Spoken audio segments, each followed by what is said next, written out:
लीजिए भाभी, मुंह मीठा कीजिए। आशीष जी ने अपनी भाभी रमीला जी को मिठाई देते हुए कहा। रमीला जी मिठाई मुंह में रखकर बोली, देवर जी किस चीज़ की मिठाई बांटी जा रही है? लगता है अब की बार तो बेटा हुआ है देवरानी जी को। नहीं भाभी, बेटा नहीं, दूसरी भी लक्ष्मी आई है और उसके आने की खुशी में ही मिठाई बांट रहा हूँ। आशीष जी ने खुश होकर अपनी भाभी से कहा। बेटी का नाम सुनकर रमीला जी का मानो मुंह कड़वा हो गया हो, मानो उन्होंने मिठाई ना खाकर कुछ कड़वी बुरी चीज खा ली हो। वह एकदम मुंह बनाकर बोली, बेटी के होने की कौन मिठाई बांटता है, वह भी दूसरी भी बेटी होने की। मिठाई तो बेटों के होने की खुशी में बांटी जाती है। बेटियां तो शादी होकर ससुराल चली जाती हैं। बेटे ही तो वारिस होते हैं, बुढ़ापे में माँ बाप को देखते हैं, उनकी देखभाल करते हैं। अब देखो हमारे दो बेटे हैं, हमारे बुढ़ापे का सहारा। रमीला जी को अपने दो बेटे होने पर बहुत घमंड था। उसी घमंड के आगे वह अपने देवर जी को नीचा दिखाना चाहती थी, लेकिन आशीष जी ने बुरा नहीं माना और कहा, कोई बात नहीं भाभी, मेरे बेटा नहीं हुआ तो क्या हुआ, मेरी तो यही बेटियां मेरे बुढ़ापे का सहारा बनेगी। और ये कहकर अपने घर आ गया। उधर आशीष की पत्नी मनीषा अस्पताल से डिस्चार्ज होकर घर आ गई। अब वह दोनों अपनी बेटियों को बड़े प्यार से पालने लगी। उन्हें इतने प्यार से बेटियों की परवरिश करते देखकर रमीला जी मुंह बनाती और कहती थी, देखो कितने लाड़ लड़ाए जा रहे हैं। जितने भी लाड़ लड़ा लो, बेटे ही नाम रोशन करते हैं और बेटे ही बुढ़ापे का सहारा होते हैं। बेटियों का क्या है, कितने ही नखरे उठाओ, लेकिन ये शादी होकर अपने ससुराल चली जाती हैं। मनीषा, तुम एक बार फिर से देख लो, क्या पता आपको बेटा हो जाए।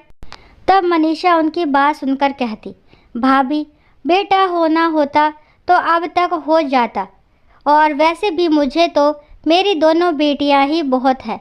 हम उनकी परवरिश करके ही अपने सारे सपने पूरे कर लेंगे। हम बेटे और बेटी में कोई फ़र्क नहीं मानते। मनीषा का जवाब सुनकर रमीला जी मुंह बनाती और कहती, देखूंगी जब ये बेटियां तुम्हें छोड़ के ससुराल चली जाएंगी, तब देखूंगी तुम दोनों को, तब तुम्हें मेरी बात याद आएगी। मुझे अपने बहू बेटों में आराम करते देखकर तुम बहुत पछताओगे। वह उनसे कहकर अपने घर को आ जाती। इसी घमंड के चलते वे अपने बेटों को खुली छूट दे रही थी। ना उन्हें ढंग से पढ़ने के लिए कहती और जो भी नाजायज़ फरमाइश करते वह भी पूरी कर देती थी। वही दूसरी तरफ आशीष और मनीषा ने अपनी दोनों बच्चियों को पढ़ाने के लिए अपना जितना भी जुड़ा हुआ धन था, वह सब कुछ अपनी बेटियों की पढ़ाई में लगा दिया। ये देखकर रमीला जी और भी मुंह बना लेती और कहती, एक तो बेटियां, ऊपर से जो जोड़ा जुड़ाया है, वह भी सब कुछ बेटियों की पढ़ाई के ऊपर बर्बाद कर रहे हो। अरे बेटियों को पढ़ाने से क्या फ़ायदा, ये तो ब्याह कर ससुराल चली जाएंगी, पीछे तुम दोनों बुढ़ा बुढ़ी रह जाओगे। इन्हें अपने बुढ़ापे के लिए संभाल कर रखो। क्या इन्हें बेटियों के पीछे बर्बाद कर रहे हो? ये कौन सा कमाकर तुम्हारे बुढ़ापे का सहारा बनेगी? उनकी बातों पर ध्यान ना देकर दोनों पति पत्नी अपनी बेटियों की परवरिश करने और उन्हें अच्छे से अच्छे संस्कार देने और पढ़ाने लिखाने की पूरी तरह से जुटे हुए थे।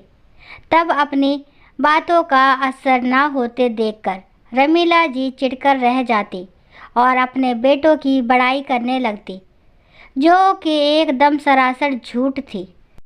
वही रमीला जी के बेटे अब नाजायज़ फरमाइशें पूरी होने की वजह से बिगड़ते जा रहे थे, उनके हाथों से निकलते जा रहे थे।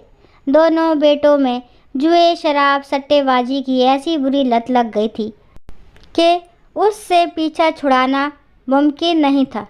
आए दिन उनकी स्कूल में से शिकायतें आने लगी थी कि वे लड़ाई झगड़ा कर रहे हैं, किसी से अभद्र भाषा में बात कर रहे हैं। रमीला जी के पति रजत जी उन्हें समझाते, जो रमीला जी बीच में आ जाती, कहती, अजी क्या हो गया, बच्चे ही तो हैं, बच्चे तो इतनी छोटी मोटी हरकत कर देते हैं, आप क्यों हर वक्त मेरे बच्चों को डांटते रहते हैं, देखना एक दिन यही हमारा नाम रोशन करेंगे। तब रजत जी चिढ़कर बोलते, ये नाम रोशन करेंगे, नाम तो रोशन अभी से कर रहे हैं, हर किसी से बदतमीजी से बहुत बात करते हैं, किसी को अपने आगे कुछ नहीं समझते, अभी से ही ना जाने कौन कौन से ऐब इन्होंने शुरू कर दिए हैं, और ये हमारा नाम रोशन करेंगे। नाम तो ये रोशन करेंगे, लेकिन अच्छे कामों से नहीं, बुरे कामों से करेंगे। मेरी बात तुम ध्यान से सुन लो, अगर इनका यही हाल रहा तो देख लेना, एक दिन तुम बहुत पछताओगी। लेकिन रमीला जी उनकी बात पर ध्यान नहीं देती और बच्चों का पक्ष लेती रहती। नतीजा ये हुआ, दोनों बेटे हाथ से निकल गए। छोटा बेटा अपने ही कॉलेज की एक लड़की को लेकर भाग गया, जो दूसरी बिरादरी की थी। अब उन्होंने रमीला जी का जीना हराम कर रखा था कि उन्हें उनकी बेटी चाहिए, वे भी किसी भी कीमत पर। रमीला जी का सारा तेजपन रफू चक्कर हो गया और रमीला जी सर झुकाए खड़ी रहती। अब उनसे कोई जवाब न बनता।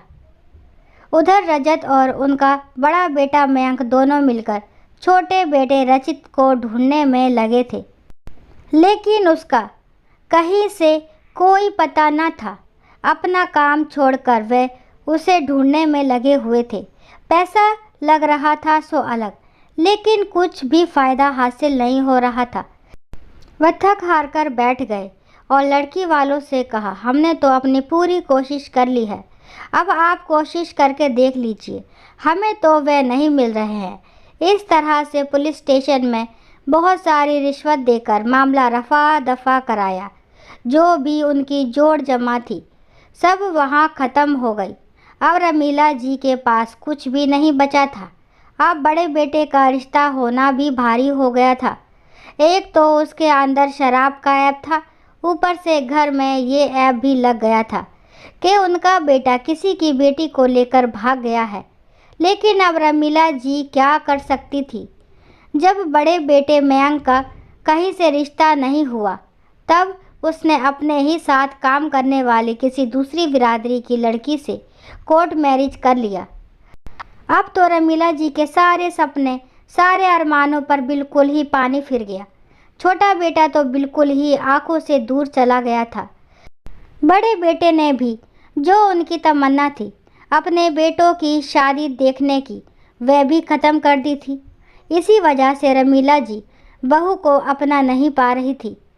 एक तो वह दूसरी बिरादरी की थी, ऊपर से दोनों ने कोर्ट मैरिज की थी, तो वह उसे अपना नहीं पा रही थी। उसे जली कटी बातें सुना देती थी।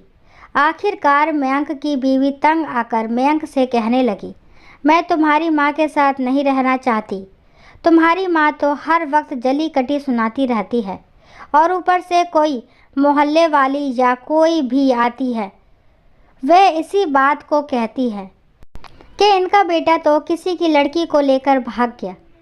बस बहुत हुआ, मैं अब इतने बदनाम घर में नहीं रहना चाहती।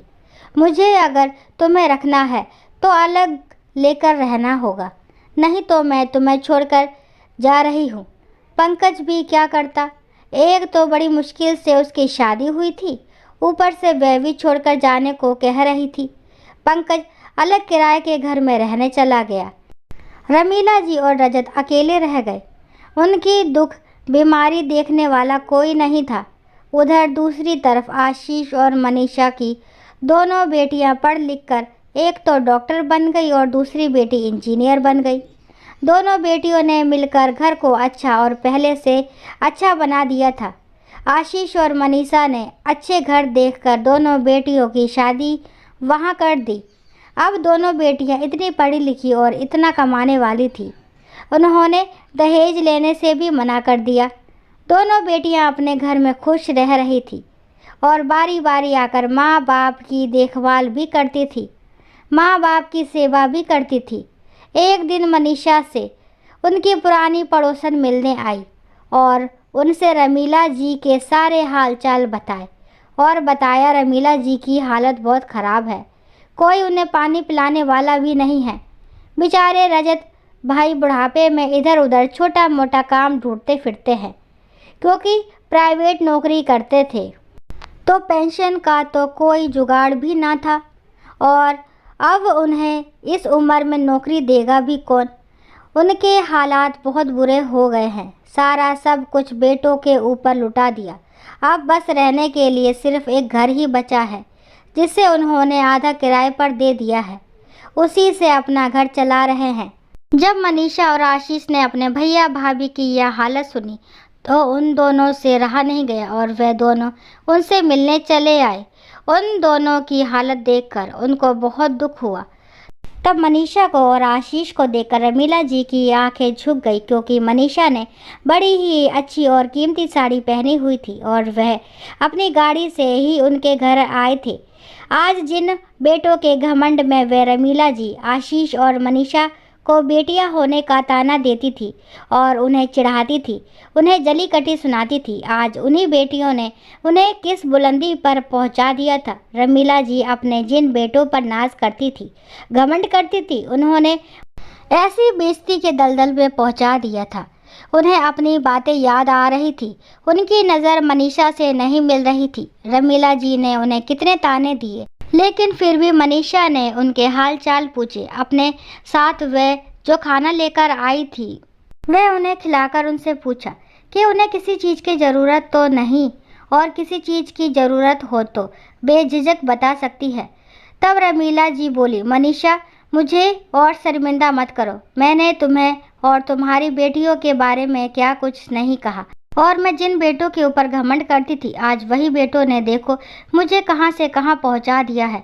हो सके तो मुझे माफ़ कर दो। मैं जो अपनी बेटों पर घमंड करती थी कि वे हमारे बुढ़ापे का सहारा बनेंगे, हाँ सहारा तो छोड़ो, उन्होंने तो हमें कहीं का भी नहीं छोड़ा। और जिन बेटियों को हम कहा करते थे कि ये तो ब्याह करके अपने ससुराल चली जाएगी, आज वही बेटियां देखो तुम्हारा सहारा बने खड़ी है।